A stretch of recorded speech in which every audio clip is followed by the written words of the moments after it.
ধর্মকে ব্যবহার করে নিজেদের স্বার্থ রক্ষা করার জন্য। তাহলে আজকে কোথায় গিয়ে দাঁড়ালো? ফেটে পড়ল রাজপথ। 2026-এর নির্বাচনী ফলাফলে একটি চরম নাটকীয়তা। যে মানুষটি 17 বছরের লড়াইয়ে শেষ মসনদে বসার স্বপ্ন নিয়ে দেশে ফিরেছিলেন, সেই তারেক রহমান আজ প্রচণ্ড ক্ষোভে ফেটে পড়েছেন। ফলাফল ঘোষণার পরেই তার সেই বজ্রকণ্ঠে কেঁপে উঠল ঢাকার আকাশ বাতাস। তিনি স্পষ্ট জানিয়ে দিলেন, এই ভোট অবৈধ, এমন জালিয়াতি ভোট আমি মানি না। কিন্তু কেন এমন বললেন তারেক রহমান? নির্বাচনের ময়দানে কি এমন ঘটেছিল যার ফলে তারেক রহমানের প্রধানমন্ত্রী হওয়ার স্বপ্ন ধূলিসাৎ হলো? আজ আমরা দেখব সেই ভয়ঙ্কর পদ্মার আড়ালের কাহিনী। দর্শক, সারা দেশে যখন ভোট গণনা চলছিল তখন বিএনপি শিবিরে ছিল জয়ের উৎসব। কিন্তু মধ্যরাত থেকেই দৃশ্যপট বদলাতে শুরু করে। একের পর এক ফলাফল আসতে থাকে জামায়াত ইসলাম এবং অন্যান্য জোটের পক্ষে।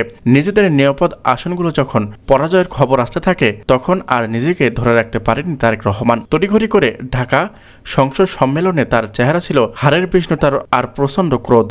তিনি অভিযোগ তুলেছেন, নির্বাচনের নামে প্রহসন করা হয়েছে এবং পর্দার আড়ালে এক নতুন শক্তিতে বসানোর পরিকল্পনা করা হয়েছে। অন্যদিকে জামায়াত ইসলামের প্রধান কার্যালয়ে এখন আনন্দের বন্যা। ডক্টর শফিকুর রহমান কি সত্যি বাংলাদেশের পরবর্তী প্রধানমন্ত্রী হতে যাচ্ছেন? নির্বাচন কমিশনের ফাঁস হওয়া তথ্য যদি সত্যি হয়, তবে জামায়াত একক সংখ্যাগরিষ্ঠতার খুব কাছাকাছি। তারেক রহমানের যে গণতান্ত্রিক বিপ্লবের কথা বলেছে, সেখানে শফিকুর রহমানের নীরব বিপ্লব আর এখন আলোচনার কেন্দ্রবিন্দু।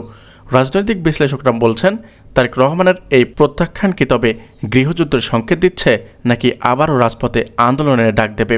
তারেক রহমান তার বক্তব্যে সরাসরি তোপ দাগিয়েছেন প্রধান কমিশন এবং ডক্টর ইউনূসের ওপর। তার দাবি, সুষ্ঠু নির্বাচনের নামে বিএনপিকে মাঠছাড়া করা হয়েছে। কিন্তু এখন প্রশ্ন, যেখানে রাজনৈতিক পর্যবেক্ষণরা নির্বাচনের সন্তোষজনক বলছে, সেখানে তারেক রহমান কেন একে অবৈধ বলছেন? তবে কি তিনি হারের জ্বালা সইতে পারছেন না, নাকি সত্যি ভোটের বাক্সে কারচুপি করা হয়েছে? এই বিতর্কে দেশ এখন দুই ভাগে বিভক্ত। সারা দেশ যখন উত্তেজনার পারতুঙ্গে, তখন সেনাপ্রধানের একটি বিশেষ বিবৃতি সব হিসাব পাল্টে দিচ্ছে। তিনি বজায় রাখছেন এবং আহ্বান জানিয়েছে, স্পষ্ট বলেছেন, আইন নিজেদের হাতে বরদাস্ত করা হবে না।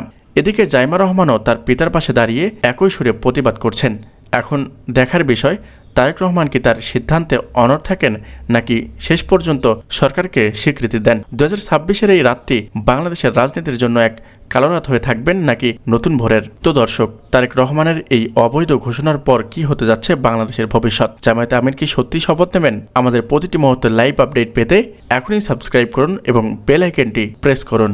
আপনার কি মনে হয়, তারেক রহমানের দাবি কি যৌক্তিক? কমেন্ট বক্সে লিখে জানান আপনার মতামত। আল্লাহ হাফেজ।